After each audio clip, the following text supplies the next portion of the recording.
Enfin, le masque filtre l'ensemble des aérosols.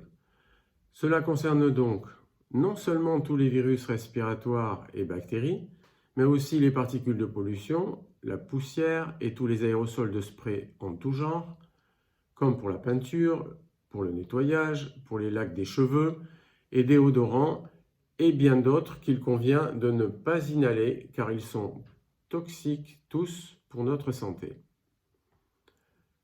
En phase épidémique, ajouté aux gestes d'hygiène et à la distance sociale, qui en fait varie de 2 mètres à bien plus selon les courants d'air, le masque est la meilleure arme pour nous protéger. Il réalise le seul vrai confinement personnel, tant pour ne pas attraper que pour ne pas diffuser aux autres, à condition de ne jamais enfreindre son port de manière stricte. Le concept de masque seulement anti-projection est ridicule. La fuite est de toute façon à double sens. On l'a vu, les différents matériaux peuvent filtrer de 40 à 99% selon leur nature et selon leur épaisseur. Les masques en tissu avec molleton ou feutrine dense au milieu, les FFP2, les FFP3 et le masque en papier absorbant sont très efficaces et filtrent de 94% pour le FFP2 à 99% pour les deux autres. Les professionnels de santé ne doivent avoir que les masques les plus performants comme les FFP3 ou N99 et non les FFP2 ou N95 qui sont encore trop insuffisants.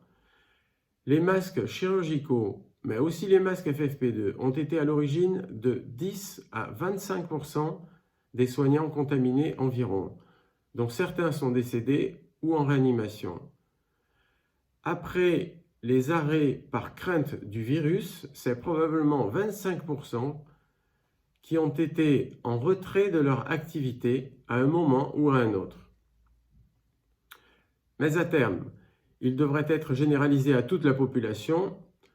Vous l'avez vu, avec le test de la flamme notamment, et son image au microscope, le FFP2 n'est que partiellement protecteur pour le milieu médical très exposé. Il est possible de le garder 3 semaines environ par stérilisation, ce qui change la donne dans les commandes de l'État ou des différents organismes. Ce message est adressé directement à l'État. Pour la population, malgré tout, mieux vaut un masque en tissu réutilisable et lavable qui ne filtre qu'à 60% que rien du tout. C'est évident. Et l'initiative de régions ou de villes pour équiper leurs concitoyens est remarquable devant la déficience de l'État. N'oubliez pas la désinfection en plus du lavage, pour cela vers 100 degrés environ.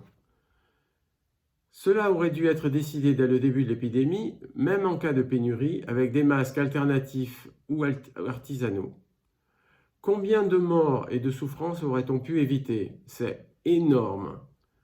Ce retard a coûté de nombreuses vies, rendu douloureuse la vie du confinement, a retardé d'autres diagnostics, provoqué des violences psychologiques incommensurables, dont certaines très dramatiques comme les violences conjugales, et remis en question la trop lente efficacité d'un confinement seul, sans masque.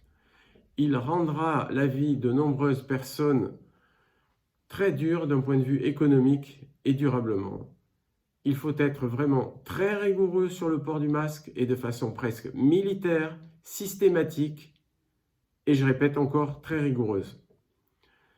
C'est avec le lavage des mains le point crucial pour sauver votre vie, c'est une évidence. Tout le monde doit le porter, tout le temps et partout et sans relâche. Cela devrait être obligatoire en toutes circonstances, pour tout le monde encore, je le répète, dès l'extérieur de sa maison, dans la rue, en faisant du sport, en faisant les courses et en permanence au travail et absolument pour toutes les professions, y compris les politiques, les policiers, les invités et les journalistes des plateaux télévision. Le message n'est pas assez fort, trop paradoxal encore. Comme je l'ai écrit et réclamé depuis le 2 mars, et comme j'en avais averti le chef de l'État le 15 mars, écrit dans une lettre aux professionnels de santé français et étrangers diffusé partout dans le monde le 31 mars et surtout le ministre de l'Intérieur le 10 avril. Le confinement qui a, dans un premier temps, aggravé l'épidémie de façon fulgurante, au contraire, comme dans d'autres pays ayant adopté cette méthode sans obligation des masques, aurait pu être évité si tout le monde avait porté ses masques de façon radicale comme à Hong Kong, au Japon et à Taïwan, pour ne citer que cela. Pour le déconfinement, sans masque draconien, on risque d'assister à une nouvelle augmentation de l'épidémie par vagues successives et on aura des personnes frappées ça et là dans les 8 mois à venir, sans crier gare et de manière absolument traîtresse.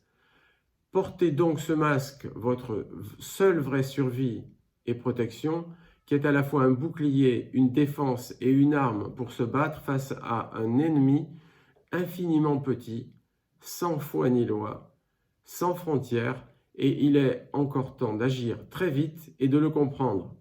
Merci beaucoup.